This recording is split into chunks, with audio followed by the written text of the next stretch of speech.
The phone call came on October 15th, 3 days after I'd started seeing Dr. Williams for what I thought might be depression but was turning out to be something more complex. I was standing in my kitchen, looking at the stack of therapy worksheets she'd given me about recognizing manipulation patterns and setting healthy boundaries. "Rachel, I'm calling about Thanksgiving," Mom announced, bypassing any pleasantries. "We're doing it at your place again this year." I stared at the worksheet titled Family Systems and Scapegoating, while Mom continued talking. "Same as always. The whole family, traditional dinner, all the fixings. I already told everyone it's at your house. Cousin David's bringing his new girlfriend and her kids, and Aunt Martha's son is coming with his family from Phoenix. Probably around 40 people this year." 40 people. That wasn't a family dinner. That was a catering operation disguised as a holiday gathering. "Mom, we haven't discussed Thanksgiving plans yet." "Well, we're discussing them now. Your house is perfect for hosting and you're so good at organizing these things. Remember how beautifully everything went last year?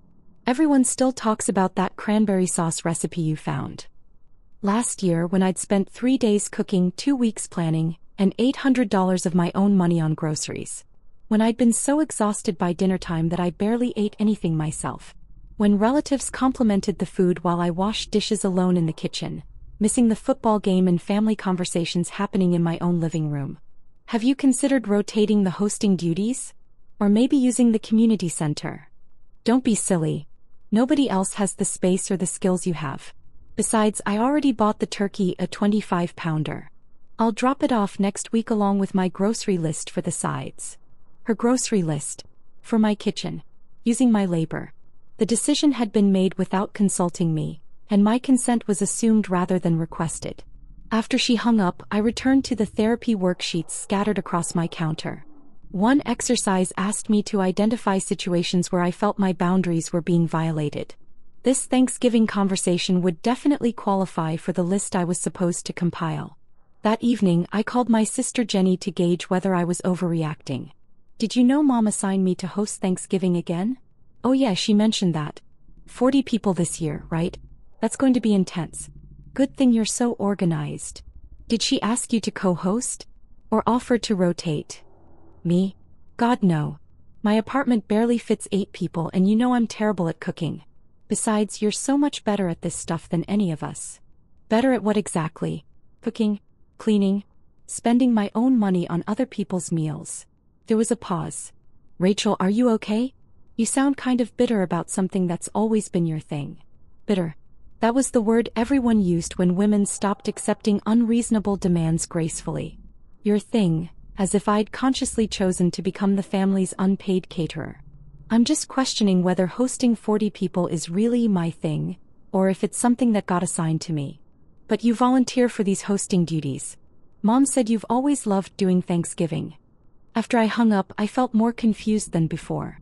Had I volunteered? Or had I simply failed to object loudly enough when volunteering was assumed on my behalf? At my next therapy session, I brought up the Thanksgiving situation with Dr. Williams. "How do you feel about the prospect of hosting 40 people for dinner?" she asked. Overwhelmed. Resentful. Trapped in a role I never consciously accepted. "What would happen if you called your mother and said you couldn't host this year?" "I can't do that. She already told everyone it's at my house. People are making travel plans." "But what would actually happen if you made that call?" I thought carefully about it. There would be significant drama. People would call me selfish and unreliable. The family would have to scramble to find another solution. And what would happen to you personally? I'd feel guilty. Everyone would be disappointed in me. What else might happen? I'd be free, I said quietly, surprising myself with the admission. I'd have my Thanksgiving back. Dr. Williams nodded thoughtfully. What does your ideal Thanksgiving look like when it belongs to you? I'd never been asked that question before. What did I actually want to do on Thanksgiving if I wasn't responsible for orchestrating everyone else's experience? I think I'd like to spend it quietly. Maybe cook something I actually want to eat instead of managing multiple dishes I won't have time to enjoy. Watch movies I've been meaning to see. Read that book that's been sitting on my nightstand. Just rest. That sounds genuinely lovely. What's preventing you from having that kind of Thanksgiving? 40 relatives who expect me to serve them dinner without questioning whether I want to serve them dinner. Who made you responsible for managing their expectations? That question haunted me for weeks afterward. Who had made me responsible for everyone else's expectations and assumptions? When had I agreed to be the family's designated holiday coordinator? The answer was, gradually then suddenly. It had started innocuously with compliments about my cooking and comments about how welcoming my house felt. It had evolved through a series of small concessions and unexamined assumptions into a role that now felt impossible to challenge without seeming ungrateful or selfish. Over the next few weeks, relatives began calling to discuss Thanksgiving logistics. They talked about what time they'd arrive, what dishes they hoped I'd prepare, dietary restrictions I needed to accommodate, seating arrangements they preferred. Uncle Bob called to request his favorite stuffing recipe, the one that required 3 different types of bread and took 6 hours to prepare properly. Cousin Sarah asked if I could make 2 different types of pie because her kids were going through a picky eating phase. Aunt Linda wanted to know if I could set up a dedicated kids' table with activities and special meals to keep the little ones occupied throughout the afternoon. Each conversation added new items to my mental to-do list. Each request assumed my compliance without offering assistance or asking about my preferences. Meanwhile, I was learning things in therapy that reframed my entire understanding of family dynamics. Dr. Williams introduced me to concepts like emotional labor, family scapegoating, and people-pleasing as survival strategy. She helped me understand that healthy families rotate responsibilities and don't systematically exploit one member's willingness to serve others. You've become the family's designated caretaker, she explained during one session. But you never formally accepted that role through conscious choice. It was assigned to you based on your inability to say no, not your desire to say yes. How do I change that pattern? By changing your behavior, which forces everyone else to adapt their expectations. But you need to be prepared for resistance. 3 weeks before Thanksgiving, Dr. Williams suggested I might benefit from additional support beyond our individual sessions. She referred me to a support group for people dealing with family boundary issues that met weekly at the community center. I was surprised by how many people struggled with similar family dynamics. There was Mark, who'd been managing his elderly parents' finances for 10 years while his siblings claimed they were too busy to help. Lisa, who planned every family vacation because she was supposedly good with details, meaning she was willing to do research and coordination work that others found tedious. David, who hosted every holiday gathering because his house was the largest, regardless of his own preferences or financial capacity. All of us had become default solutions to family problems we hadn't created, responsible for maintaining systems that primarily benefited everyone except ourselves. The thing about being helpful, the group facilitator explained, is that helpful people rarely ask for help themselves. Families learn to rely on members who don't make demands or express their own needs loudly. How do you break out of that pattern? I asked. You stop participating in it. You change your own behavior, which forces everyone else to either adapt or reveal their true priorities. But what if they don't adapt? What if they just get angry and accusatory? Then you learn something valuable about whether they value you as a complete person or just as a service provider. 2 weeks before Thanksgiving, Mom called with additional menu requirements that had emerged from family conversations I hadn't been part of. I was thinking you could do 2 turkeys this year, she said matter-of-factly. 40 people is really pushing the limits for one bird, and we want to make sure there's plenty of food. 2 turkeys would mean 2 days of intensive preparation instead of 1, plus additional oven space coordination challenges. Also, Jenny mentioned that her new boyfriend is vegetarian, so maybe add a substantial vegetarian main dish. Nothing too exotic though. You know how conservative Uncle Bob gets about unfamiliar foods. More complexity. More dietary accommodation. More menu planning and shopping. And Cousin Sarah called to ask if you could make individual desserts instead of whole pies. Apparently, her kids are going through a phase where they won't eat anything that's been cut by someone else. I was taking detailed notes while she talked, writing down requirements that seemed to multiply exponentially with each conversation. When I looked at my completed list, it represented approximately 40 hours of work spread over 4 days, not counting shopping time or advance preparation. This is becoming quite extensive, Mom. I know it's a lot of work, honey, but you always pull everything off so beautifully. Everyone looks forward to your Thanksgiving dinners all year long. It's become a real family tradition. A tradition that existed entirely because of my unpaid labor, but that had somehow become framed as my personal passion rather than my family obligation. After she hung up, I stared at my planning list and realized something profound. I was orchestrating a dinner I didn't want to attend, filled with food I wouldn't have time to enjoy, for people who would leave me to manage cleanup alone afterward. That week at support group, I shared my Thanksgiving dilemma with the other members. What would actually happen if you just didn't do it? Mark asked directly. They'd all show up at my house expecting dinner to be ready. And then what would happen? There wouldn't be any dinner prepared. And then they'd be upset and confused. They'd have to figure out alternative arrangements. Would anyone actually starve to death? I thought about it carefully. No. They're all adults with their own kitchens and resources. So the worst-case scenario is that 40 adults would have to take responsibility for feeding themselves on Thanksgiving? When he framed it that way, it didn't sound like a catastrophe. It sounded like normal adult responsibility that had been artificially transferred to me through a series of unexamined assumptions. The facilitator leaned forward. What do you think would happen to your family relationships if you stopped being their problem solver? They might realize they're more capable than they pretend to be.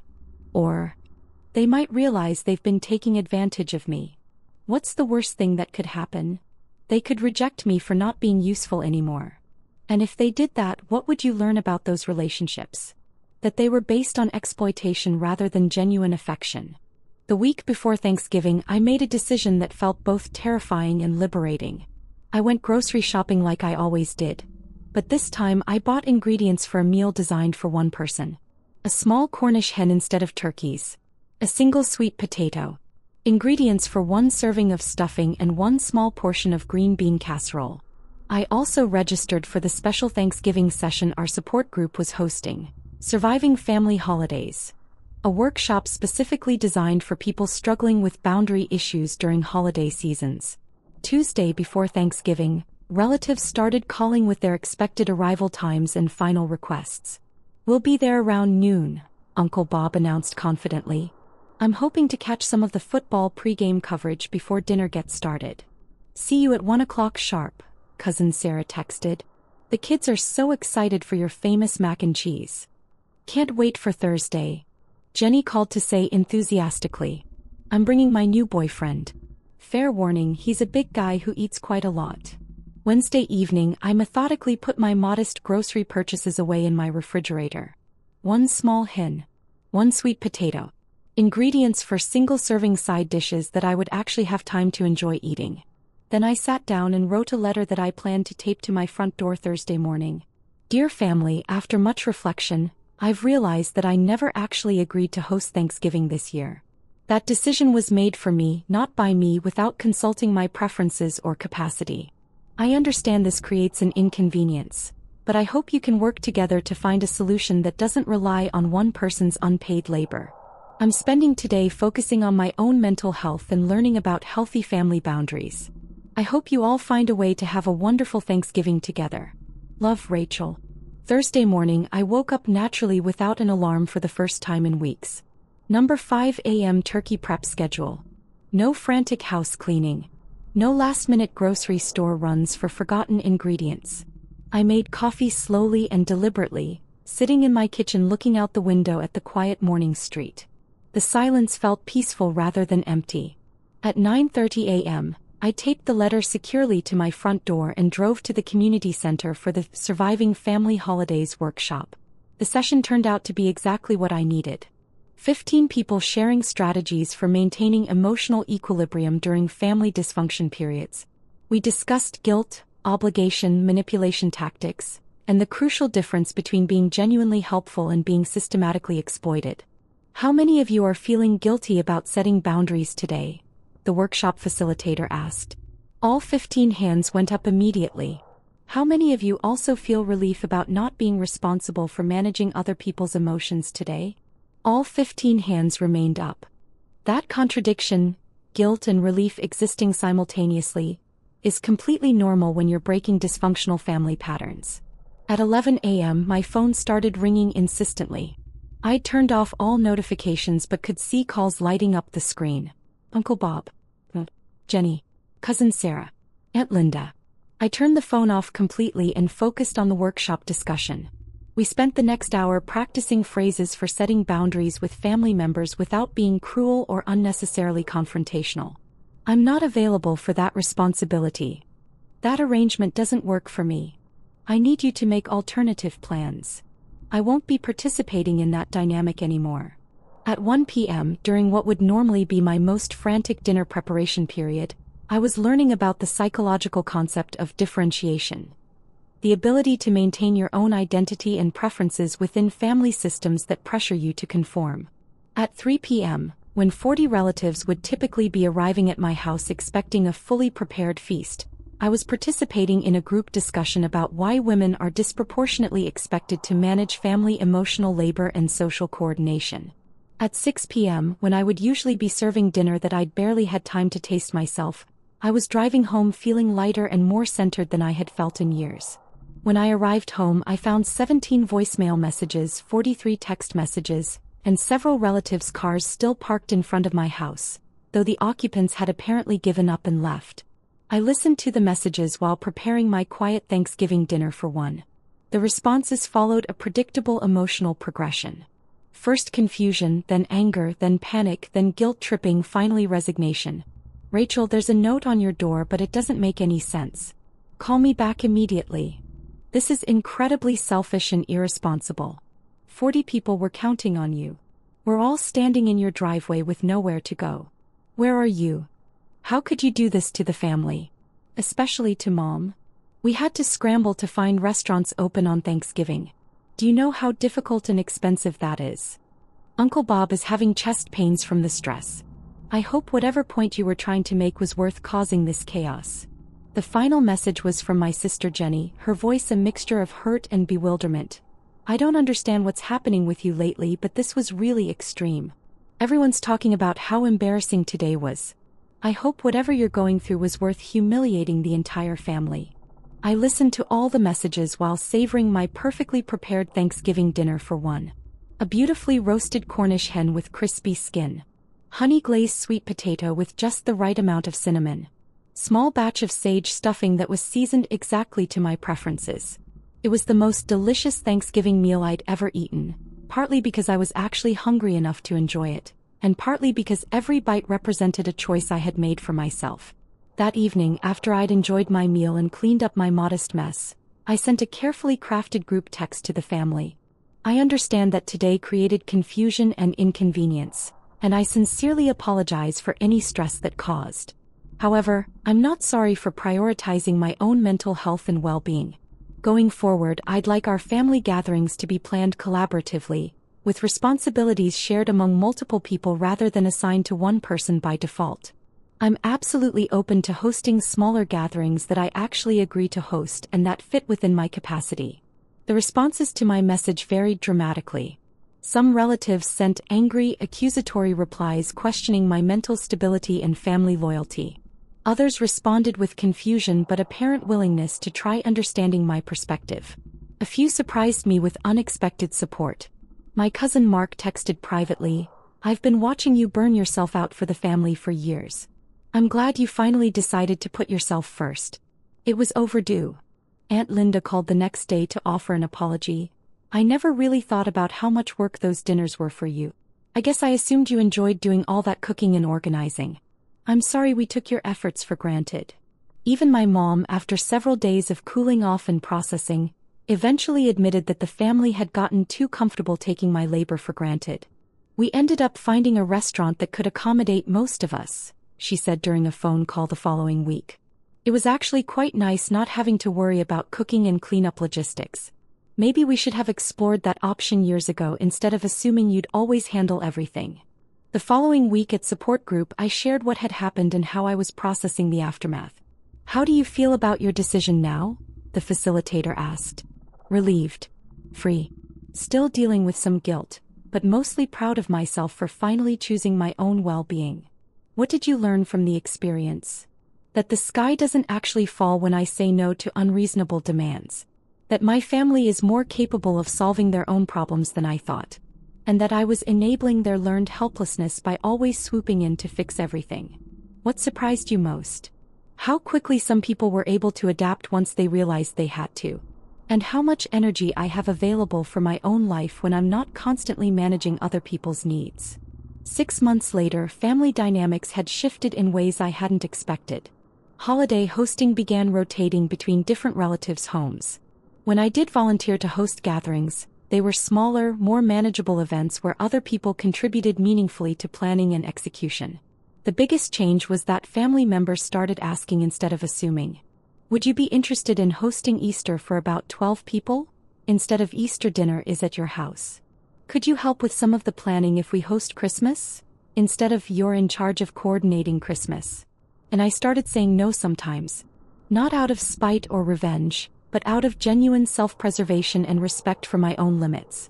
Last Thanksgiving, I volunteered to host 14 people. A number I could manage comfortably without sacrificing my own holiday experience. Other relatives organized their own smaller gatherings rather than expecting one person to handle the entire extended family. Instead of one person bearing the complete burden, the holiday became a shared responsibility distributed among multiple households. The meal was smaller but infinitely more enjoyable. I actually sat down and ate with everyone instead of constantly shuttling between kitchen and dining room. People helped with cleanup without being asked or reminded. Conversations lasted longer because I wasn't exhausted from days of preparation. This feels more like an actual family gathering and less like a catered event, Jenny observed while helping me clear dishes. It's actually much better this way. The support group taught me that boundaries aren't walls designed to keep people out. They're doors with locks that I control. I can choose when to open them, for whom, and under what circumstances. Family members who respect my boundaries get access to my time and energy. Those who don't learn to make other arrangements. Now when relatives need help with events or family coordination, they ask respectfully and offer to share both the work and the associated costs.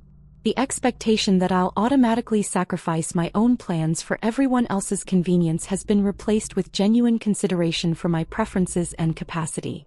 And every Thanksgiving since, I remember the year I chose myself instead of choosing to serve others at my own expense. It was the most important gift I ever gave myself. And ultimately the most valuable gift I gave my family too. Because I taught them that love isn't measured by how much you're willing to sacrifice, but by how much you're willing to respect each other's autonomy and individual worth.